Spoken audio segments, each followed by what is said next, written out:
So, good morning to week 2. We are looking at servers this week. So this is a slideshow of 10 slides which will briefly outline what server technology is all about in Minecraft and how we use it. Okay, so the first question that we need to ask is, what actually is a server? Well, a server can be a number of things, but basically a server is a computer that hosts Minecraft worlds that allow for multiplayer games. This computer could be anywhere in the world. It could be in another country, it could be your own personal computer, or it could be a handheld device that you're currently playing Minecraft on. But basically, a server is a piece of software that lives on a computer somewhere in the world that you then connect to join up other people and play games in Minecraft with other people. So we talked briefly there about some of the locations of servers and where you can get servers from. So the most basic type of server is what's called a LAN game. Now, a LAN game is where you might start a single player game and you then go into your menu options and you open the game to LAN. LAN stands for Local Area Network. So a local area network game is simply a computer that is on a wireless network or a hardwired network like an Ethernet network, and you have opened the game up to other people who are on the same network as you. So for example, you might have the Minecraft PE edition and you open up your game to LAN, play. You go to your options, you turn on the multiplayer LAN setting, and all the other people who are on the same Wi-Fi network as you would then see your game and be able to join your game and play you in game. So for example, you might have 20 students in a classroom and they've all got iPads or tablet devices and you want them to all play in a LAN game. Well, one of you needs to host the game and open up the game to LAN play, and then the rest of you can join that game and play together on the device. Just be aware that the more players you have, you might notice slowdown and what's called lag. Lag is where you might do something in game, but you don't see the results of that instantly. For example, you might punch a tree to break a block, and the block breaks in front of you, but then mysteriously it reappears in front of you, as if it hasn't been broken. That is lag in action. You have broken the block on your computer, but the message hasn't been sent to the server for it to process quickly enough, so the server quickly replaces the block because it thinks nothing's happened. So lag can be a real problem on multiplayer servers. So the more people you have on your server, the more likely you are to get lag. And there's various ways you can get around lag as a problem, but we'll talk about that in a bit. So a LAN game is simply a game on a local area network. You could set up a server on a local area network and have a LAN game. Or you could, in which case we would call that what's called a local host game. So a local host game is where I would run a server on my PC and I run the server software on my own computer and then I connect to that server again on my own computer. Now, why would you do that, for example? Well, rather than a single player game, where it's difficult to get access to all the plugins and the mods and things, hosting your own server on your own computer allows you to experiment with mods or plugins and protection settings, anti-griefing settings, a whole range of different things before you then upscale that server to something bigger for more people to play. But a local host game would allow you to host the game on your computer, and again other people could connect to your computer once you knew the IP address of your own machine. So your computer simply needs to know the IP address of localhost. So when you connect your version of Minecraft to your localhost game, you just type in localhost and the port number. But for other people, they would need to know the actual IP address of your computer, which could be problematic in a number of ways. Again, we will talk about that in more detail at another time when we talk about hosting servers. But it could be problematic. For example, you might might not have a static IP address.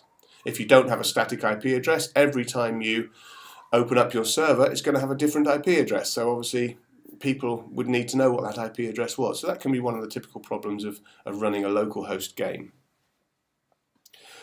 The next type of game is a LAN host. A LAN host is, for example, like in your university or college or school network. You have a computer somewhere, maybe in a computer room, maybe in a server room, and on your local area network, so only internally, not externally available on the internet out there through the firewalls, but you have a computer in your institution somewhere that is just dedicated to running a Minecraft server. That's probably the easiest way of getting games set up in your school or university, and it also offers a degree of protection from the outside world, because obviously people wouldn't be able to connect to your server from the outside world. The difficulty with that, of course, is people couldn't do their homework from home on Minecraft. They would only be able to use Minecraft when they were actually on your local area network, i.e. when they're in school or college or university. But a LAN host does allow you, again, the same degree of freedom for controlling and managing your server and protecting it. It reduces the burden on your own PC because you're not hosting a game and playing a game. So you're less likely to get lag. You can also get a specific dedicated server set up with lots and lots of memory and lots of good processing power, so that you, again, are less likely to get lag on the server and have more and more people able to connect to your server. And then finally, you may have a cloud server, a server that exists in the cloud. Now, a server that exists in the cloud is simply a server that you purchase, and again, there are lots of purchase plans out there. I personally use a company called Nitrous Networks, who are very good. I would recommend them. They've been great for me. There are lots of other companies out there who will offer you Minecraft hosting. All they are doing is putting aside a server in their server space for you and charging you maybe £18, £15 a month, something like that, for hosting your Minecraft world. You log into their server, usually via a web portal, and again, you've got all the configurability that you need. You may also be able to log in via FTP if your institution allows it, or you know how to use FTP, but you log into their server, you can change all the files, you can take the world up, take the world down, replace the world, and do a whole number of things with your server. A cloud is usually very robust because the company has invested in exactly the right type of server to give you the best playing experience. So there will be different pricing plans depending on how many people you anticipate being on the server at any one time. So if you, for example, wanted or needed to have 100 people on your server at any one time and 100 slots free, they would have specified and beefed up their servers to accommodate that. So they've taken the guesswork out of how to configure the server, how to put the right amount of RAM in to make sure it's going to work for you. So there are lots of different ways in which servers can be set up. So just to recap that slide then, you can have a local area network game, which is one computer opens up their game to other computers. There's no server actually involved in that, but that is very limited. The next type is a local host game, where you host the game and play the game on your own computer. And again, that's slightly more expansive, allowing you a little bit more control, but again, quite limited in terms of processing power and number of people you could have connecting at any one time. The LAN host is more likely to be your solution for a university or an organisation, and the cloud is probably the most safe and durable solution for long-term server use. Okay, so moving on to the different types of server then.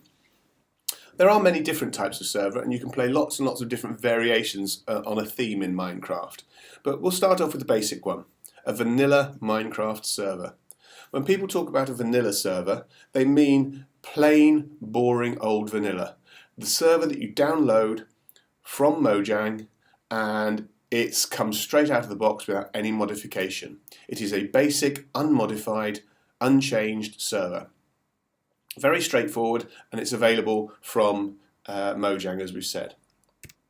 The next type of server that is very popular is what's called a Bukkit server. Now, there are issues with Bukkit, which we'll talk about in a moment, but a Bukkit server is a customizable version of the vanilla server, which allows you to add a whole range of plugins that have been specially designed for it, that will give you extra levels of control, extra configurability, will give you griefing protection, a whole range of different services. There's loads of games that can be added to Bukkit to make it fun, change the whole nature of the way in which Minecraft is played. And then finally, we have a Forge server. A Forge server is a different type of server again. It's not the same as a Bukkit, it's very different. It allows some of the functionality of Bukkit, but in a very different way. Minecraft EDU, for example, is a version of Forge. And we'll talk about the differences between those servers in the next few slides. So they are three main categories of server, and each have their own advantage and disadvantage when it comes to actually setting them up, configuring them, and playing the game. So what are those differences? Well, the first difference is the fact that on a Bukkit server, we have server-side plugins. Now, what we mean by that is the different configurations of a server allow you to put different emphasis on where the configuration is done. So, for example, we talk about server-side. That is, think about your computer that is sitting in the cloud somewhere. I make changes to that computer, and everybody who logs into that computer will see those changes and get those changes. So, for example, a server-side plugin might be a plugin that would prevent anybody from using a water bucket in the entire world. So I can do one change on the server, I can put a plugin in called anti-water bucket or something, and I put that plugin into my server plugins folder, and nobody who connects to my server will ever be able to use a water bucket. So I have complete control over everybody who connects to that server using that plugin.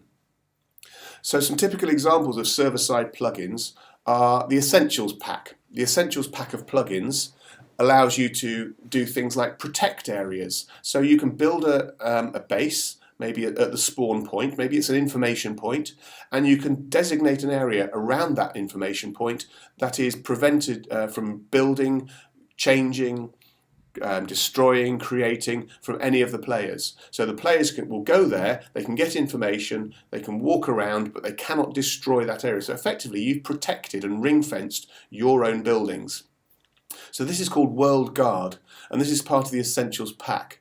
So World Guard, for example, as a plugin, allows me to protect areas of my server. Great when you think about it for getting loads and loads of people onto your server. You don't want them destroying all your hard work, so you can protect things. But these server-side plugins affect every single user who comes onto the game. The opposite of a server-side plugin is a client-side plugin. Now, client-side plugins are usually mods. And mods are things that I do to my version of Minecraft on my computer that make my version of Minecraft behave differently when I'm logged into your server. So, for example, a very good example of a mod is something called X-Ray. X-Ray is a griefing mod, it's a cheat actually, and people put it into their mods folder and they put it onto their own computer, so when they log onto the server they can turn on X-ray mode and they can see all the way down through the earth and find where all the diamonds are and where all the precious gems are. So it makes all of the blocks transparent except for the precious ores and gems. Now obviously in creative mode on a creative server that's not a problem because everyone has access to diamonds, doesn't make any difference. But in a survival server where everyone has to dig for all of their resources and you don't just come across diamonds every day, this can be a real problem. So an X-ray mod would allow me to see where all the diamonds are and to cheat and to get to the diamonds without having to hunt for them and take them from other people. So how do we combat that? Well, what we would do is we would actually implement a server-side mod as an admin, which would be an anti-X-ray mod. So my anti-X-ray plugin would affect everybody on the server. It's a server-side plugin. And the anti-X-ray plugins will combat the client-side X-ray mods that people try and use.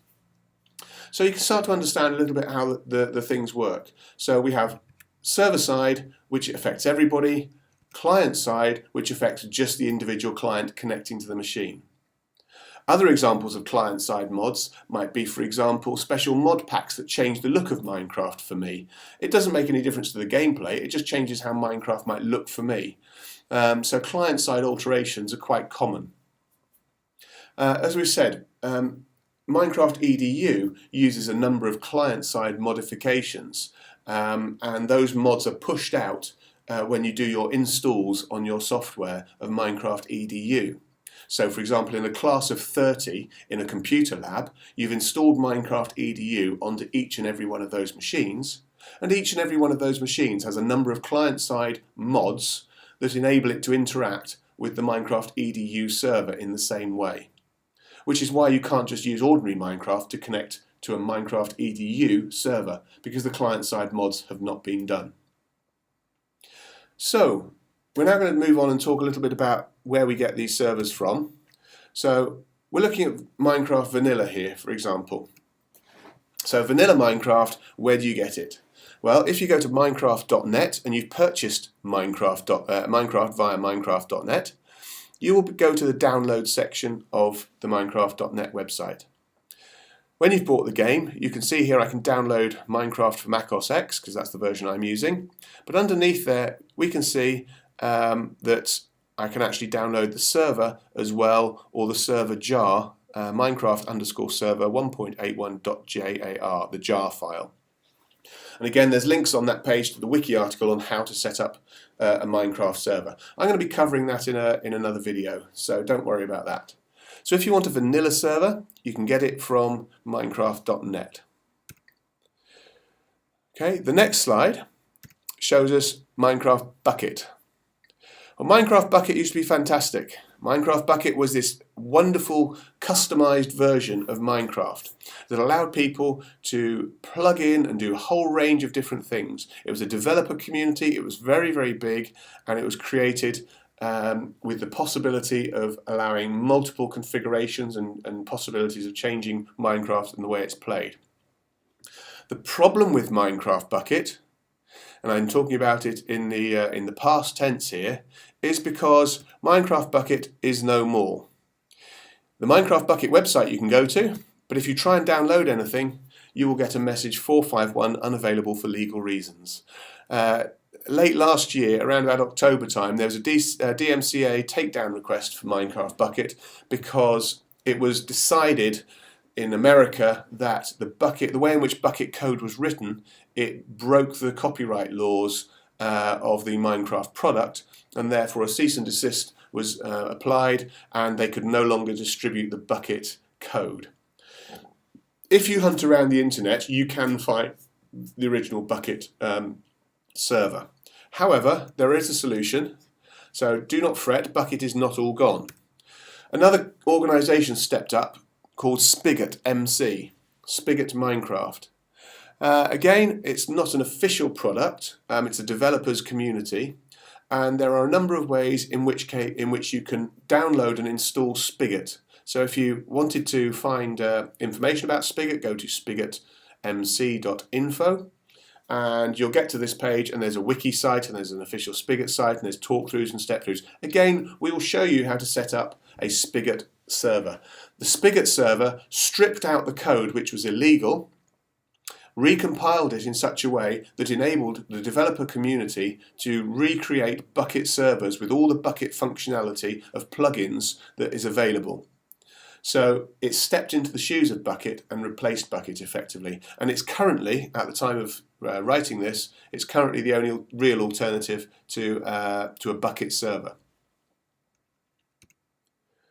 Okay, so the next opportunity for a server is a Forge server. We've talked about Minecraft's Forge. What you're looking at is the Minecraft Forge loader screen. And what that means is you go to this website here called Minecraft Forge. You can just Google Minecraft Forge download, and when you get there you would want the 1.7.10 recommended build, which is the second one down in that list. You download the installer, you run the installer, and the installer will find your copy of Minecraft, and it will create a version of Minecraft for you to launch, which then uses Forge, using the Forge mod loader.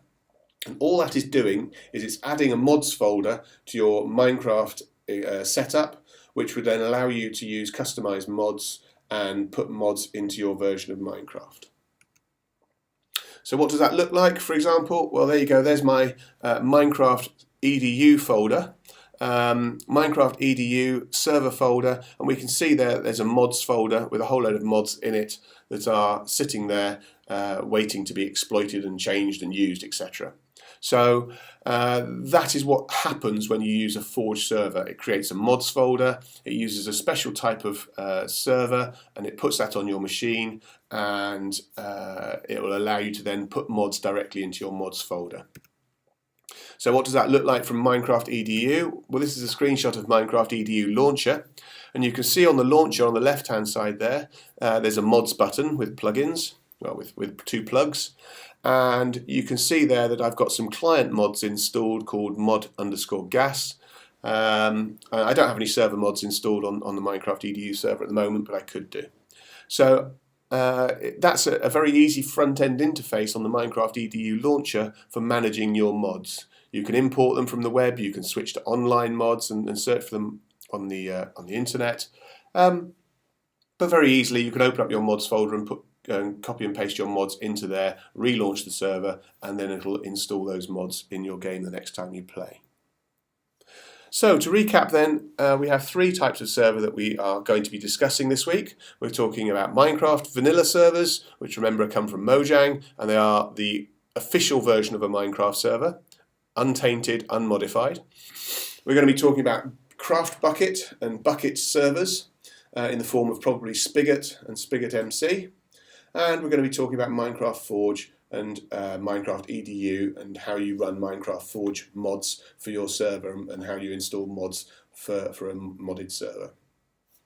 Okay, so it only remains for me to put this slide up here, which is where I got my images from, and credit my image sources.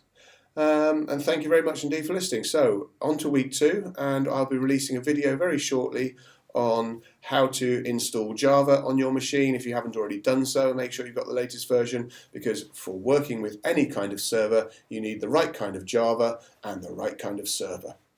So look forward to seeing you all soon, and thank you very much.